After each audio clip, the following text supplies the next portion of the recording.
be held in the main hall community centre, Bullenshaw Road, Hemsworth, held on Thursday the 11th of June 2026 on the rise of the Leisure and Recreation Committee. So, recording of meetings. Under the openness of the Local Government Bodies Regulations 2014, members of the public may now film, photograph and make audio recordings of the proceedings of the public participation in the measure. Oh, that one. Yeah. Apologies, I've got the wrong one.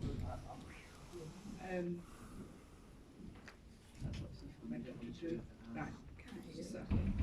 So we're not due a fire alarm test. If the fire alarm does go off, there's a fire exit behind you, one there and one behind us here. So please take note. For those people who haven't been before, the toilets are to the left and through that door there, and they just out there in the hallway. So, agenda number 1, apologies for absence. Chairman, I have no apologies this evening.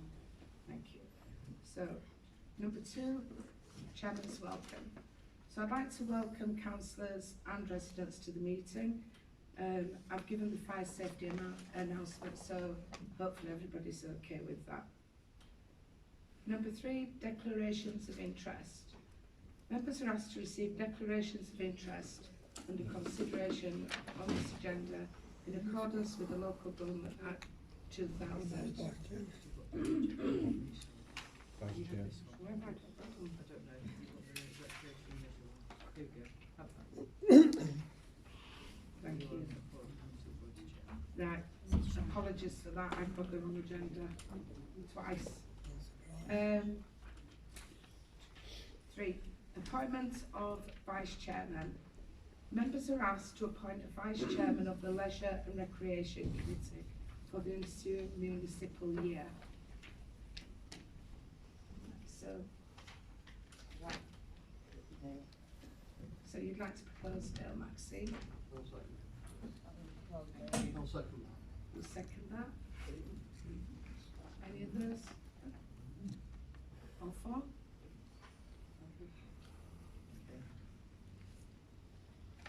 I don't know what it's from. Vice Chairman. Vice Chairman for Dale. Yeah. Lots of that. All right. It's Yeah, you're not. yeah. Okay, that's it. Yeah. Yeah, so I will get Dale to sign his acceptance of office as well. Number 4, declaration of interest. Members are asked to receive declarations of interest under consideration on this agenda in accordance with the Local Government Act 2000, Part 3 and the relevant authorities. Disclosure Pecuniary Interest Regulations 2012. Members are reminded that should you declare a pecuniary interest at the meeting, it is your responsibility to inform the monitoring officer.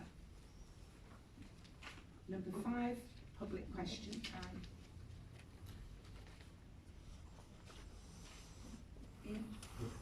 I noticed at the beginning of the meeting there's no Zoom recording.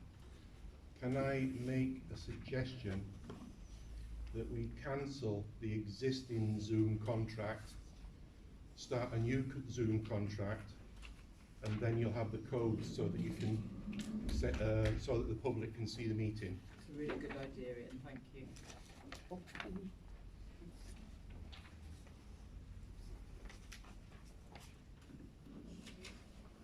Anyone else? Thank you. Number 6, minutes. There's been no meeting of this committee in the previous municipal year, so we have no minutes. Number 7, members are asked to receive an update from Scott, the Wards Park manager, on the following areas in the Wards Park, and may be asked to make recommendations based upon these reports. So I'm going to hand over to you, Scott, for your report, please. Sorry, it might be a bit long this, because, yeah, anyway, so Number 1, the lakes contain a wide variety of wildlife.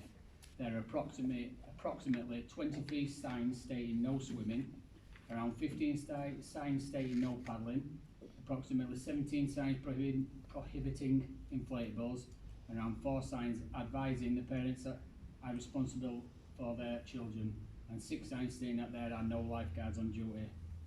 Neither I nor my staff are babysitters, and we do not have the legal authority or physical ability to stop people entering the water if they choose to ignore the signage. For the sake of discussion, imagine a member of staff approaches someone in the water and asks them to leave.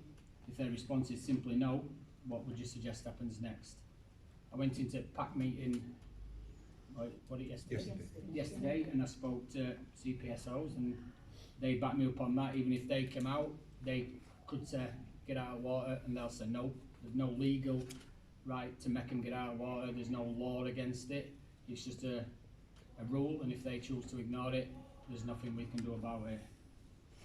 Where are we? These are genuine questions because the concerns now being raised appear to be the same circumstances that have existed for many years. Many of the councillors raising concerns are now in their 4th year of office. Why were these concerns not raised during year 1, year 2 or year 3? If the situation is considered unacceptable today, why is it not considered unacceptable shortly after taking office? Many of you have lived in the area for years and have seen people using the lake season after season. If there was such a serious concern, why was it not brought before the council much earlier? How many councillors have actually visited the park to look at the projects, ask questions or speak with those involved? By visit, I mean spending time on site and engaging with the project, not simply driving through the car park and leaving, which happens often by one of the councillors. The life rings are in the same location they have been for decades, dating back to at least 1986. They have not suddenly appeared in the last year, or the year before that, or the year before that. If their presence is not considered an issue, why was this not raised during the first year of office once councillors settled into their roles? Our team has worked hard to improve the park year after year, and the progress is visible to anyone who takes the time to look. We will continue working to improve and maintain the park for the benefit of the community. If there are genuine concerns, we welcome constructive discussions and practical solutions. What we need are realistic proposals that can actually be implemented, not criticisms of circumstances that have existed unchanged for many years. So that one was number 1, about lakes. So play world, including the potential of installing of a small crazy golf area. So obviously what proposed a bit ago, that one potential future addition to the park is a 9-hole crazy golf course, which will be located in the play world area but fenced off separately with its own dedicated entrance. My original aim was to have the course completed and operational before the summer holidays. However, due to current financial constraints and the time that has already been lost, I do not believe the timescale is now realistic. Despite this, significant groundwork has already been done. Fence posts are already available. Fence panels are already available. A large number of kickboards have been sourced free of charge, although additional boards will still need to be purchased once final measurements and progress are confirmed. Access to a mini digger has already been identified, with hire available when required. The main remaining requirements are a substantial quantity of postcrete, a mini digger hire cost, sub-base hardcore for preparation of the course, decorative stone chippings or pebbles for finishing surface and additional kickboards. Once completed, the crazy golf would provide an additional attraction for families visiting the park, while also creating a new revenue stream. Income generated could then be reinvested back into the park and its facilities, helping to support future improvement and reduce reliance on external funds. Rather than being a cost with no return, this is a project that has the potential to generate ongoing income for many years while enhancing their overall visit experience. Number 3, Pedalo's.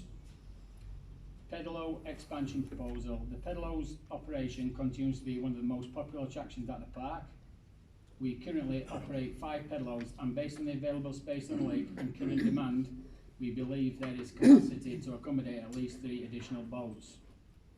Demand regularly exceeds our current capacity. On most weekends and during school holidays, Queues begin forming from around 11 onwards, depending on weather condition. During the recent bank holiday, we successfully hired out 93 boats sessions throughout the day and still had a queue for much of their operating period. This demonstrates a clear and ongoing demand for additional pedals. We recently identified 3 second-hand pedals for £1,200, but unfortunately they had already been sold by the time we made inquiries regarding their availability. However, we do have a contact who may be able to introduce us to some with additional pedals available for purchase. Should suitable boats become available, we would of course need to inspect them, assess their condition and negotiate a fair price before making any commitment. Increasing the fleet by 3 boats would help reduce waiting time, improve the visitors' experience, increase the number of customers we can accommodate during peak periods and generate additional income to the park. Given the level of demand already being experienced, additional pedals would likely begin contributing towards their own costs relatively quickly. In addition to these, we also have to purchase some more life jackets. Cafe. In my opinion, the cafe is performing very well. The quality of food is good, the staff provide an excellent service, and during the summer months the cafe is regularly busy and often operating at or near capacity. Importantly, no formal complaints regarding the cafe, its food, pricing or service has been brought to my attention. The continued popularity of the cafe, particularly during peak periods, suggests that the visitors value the service being provided and are willing to support it. The cafe remains an important part of the park overall offering, providing a facility that is well used by visitors while also generating income that helps support the site and its future development. Car parking. The car park remains extremely busy with a constant flow of visitors throughout peak periods. And with any busy visiting attraction, we occasionally experience issues with small number of drivers who choose to park inconsiderately or fail to follow the layout provided. Unfortunately, no matter how much planning is put in place, it is difficult to completely prevent individuals from parking inappropriately if they choose not to follow guidance. To help manage this, we regularly have staff directing vehicles into the main parking area at the lower end of the site. This assists with traffic flow, maximises the number of available space and helps reduce congestion. Once the main parking area reaches capacity, visitors are directed to the designated overflow parking area. Drivers using the overflow parking area instructed to park in rows in the same manner they would when parking in the supermarket on retail car park. Unfortunately, we rely on visitors exercising a reasonable level of common sense and consideration for others when parking their vehicles. The vast majority do exactly that, allowing the parking arrangements to operate effectively even during busy periods. While occasional parking issues can arise, these are generally isolated incidents rather than widespread problems, and staff do their best to address them whenever they occur. Signage. Obviously, I've just said how many signs there is, but we'll go into that one now. The issue of signage is relatively straightforward. There is a significant amount of signage throughout the park covering a range of matters including water safety, swimming restrictions, paddling restrictions, inflatables, parental responsibility and the absence of lifeguards. The signs are clearly displayed, placed in appropriate locations around the site. We regularly review and maintain signage when required. However, there comes a point when responsibility passes to the individual. We can provide warnings, information and guidance through signage, but we cannot force people to read it and comply with it. The reality is that no amount of signage will prevent every incident if individuals choose to ignore the information being provided.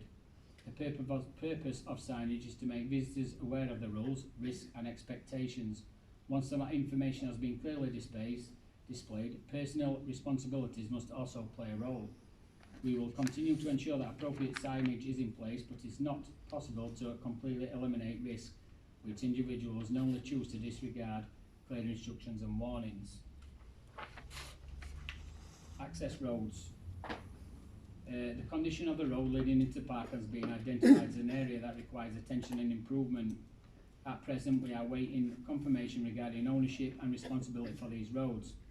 Before any significant work can be planned or undertaken, it is important to establish exactly who owns the land, who has legal responsibility for maintenance and repairs. The need for maintenance is recognised, but until ownership and responsibilities are confirmed, our ability to progress the matter is understandably limited. As soon as this information is available, we can move forward with discussions of the most appropriate way to improve the conditions of the access roads for visitors using the park. And then last one, any other relevant matters. You do not need to do your own water quality test if a lake already has warning signs.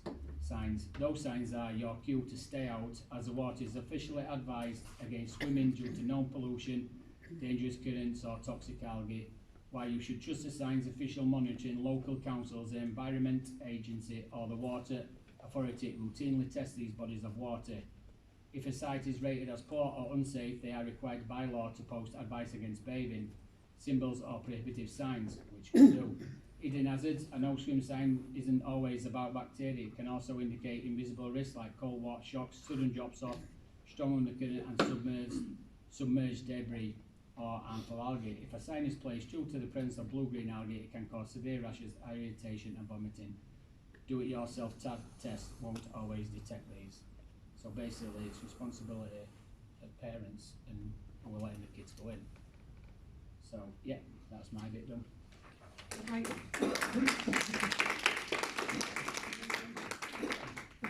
I'd like to thank you, Scott, and all your staff for all the hard work that you've done. It does look absolutely fantastic down there, and I know you try your best with what limited funds you've got, so brilliant. Thank you very much. Can I just update on that access road? Because I told Scott I will get in touch with Wakefield. Wakefield do own it, and they've been out and they said it doesn't need repairing. Right, okay. So I've got email if you want to. So is that the one from Old Mill Road, that access road, or It's the one round the back? from Nursing home? yeah. Right. They own it and they said it. They've been out and they said it doesn't need repairing. Even though the potholes are. Can I just say, Yeah. Wakefield doesn't own it, it's streetwise. We had a meeting with a lady from Wakefield. She was coming to see your aunt to get funding. She's worked with Scott, she's worked with him, she's worked with me. Because we got told not to fill them potholes, because we fill them, we are liable for that road. Am I correct, Scott? Yes, you did say that. Thank you. That Joanne, councillor who's just got in, I forgot his Yeah. name. Matthew. Matthew. He was speaking to me yesterday. He says that road coming down from there, they did some work on it a few years ago, and they got pulled for doing work on Yeah. it because apparently they don't know exactly whose that road is. Streetwide. They're not having it. I mean, Wakefield aren't owning it as theirs. Obviously, it's not ours. And he said he was going into Chambers yesterday to try and find out a little bit more information about it. Wakefield Because did. they're thinking it could Yeah. be the people who are owning houses, or yeah. Yeah. So they're not 100% sure with that, but that's only information I got yesterday, I think.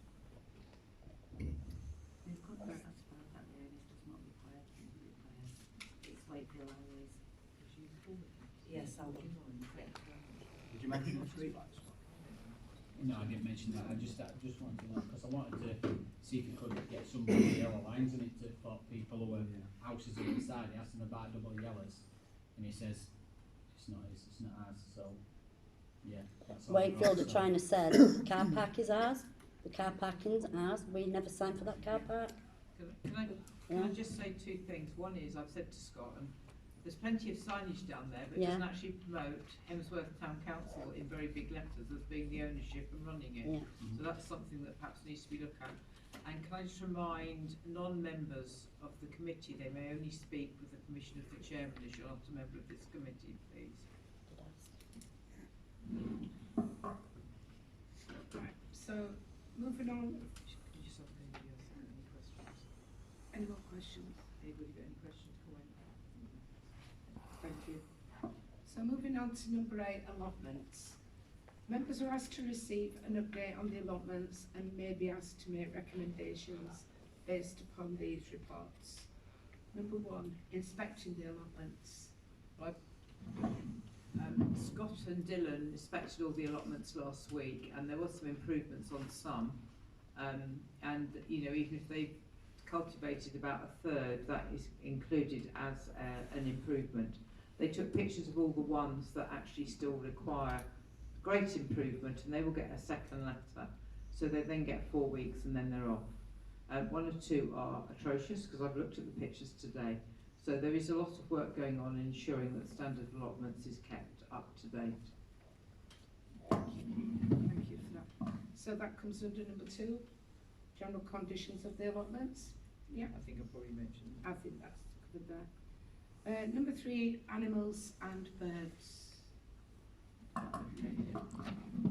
think there'll be some encouragement to the council coming from the staff to actually tighten up on the animals we allow on allotments. It's a bit of a free-for-all at the moment, and the allotment association actually is quite strict on what they're allowed. Can I have it? So, can you tell me, Anne, what's happened with these 3 goats on young lad's head? It got passed twice. Yeah, that's fine. So I've written a letter to the gentleman this afternoon that will get posted tomorrow. So that's Give it him permission. well, with the permission, Right. but it's got to have some ground rules and regulations with it. Yeah, fair enough. Because they're classed as the farm animals under the Welfare of Animals Act. So the letter's sat on Sean's desk to go out tomorrow. Number 4, allocation of plots to new tenants. So the first allocation of plots to new tenants as a result of the inspections will actually take place on Monday morning and Monday afternoon in 2 tranches. So we'll do it site by site, so those people have already been invited. So it should hopefully, there's quite a long list, it should at least 18 to 20 people getting allotments on Monday. Thank you for that. Number 5, revision of the allotment agreements. No, you're okay.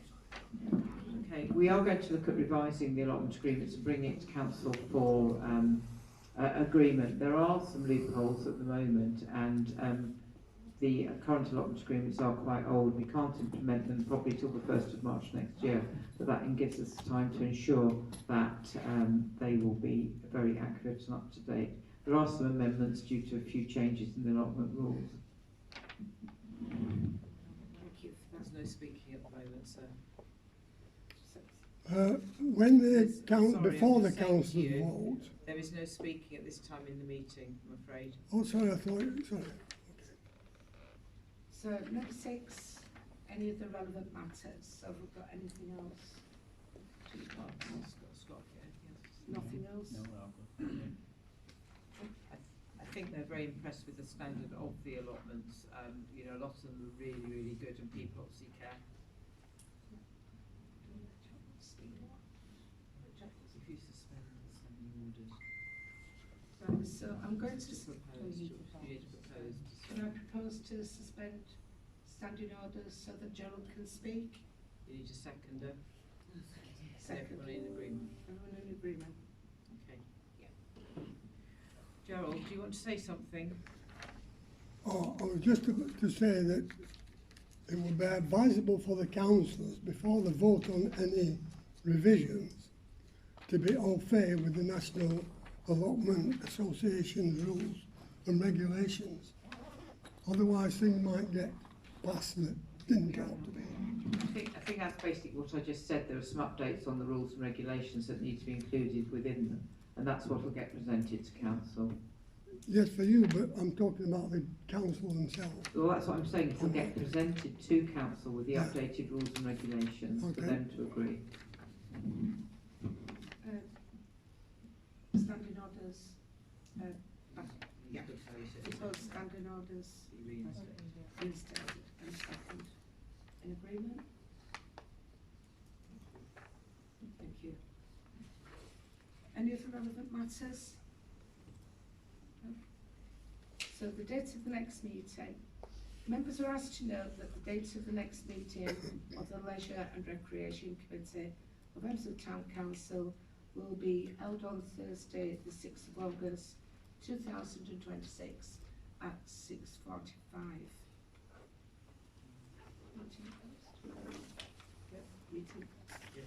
Meeting closed. Thank you very much.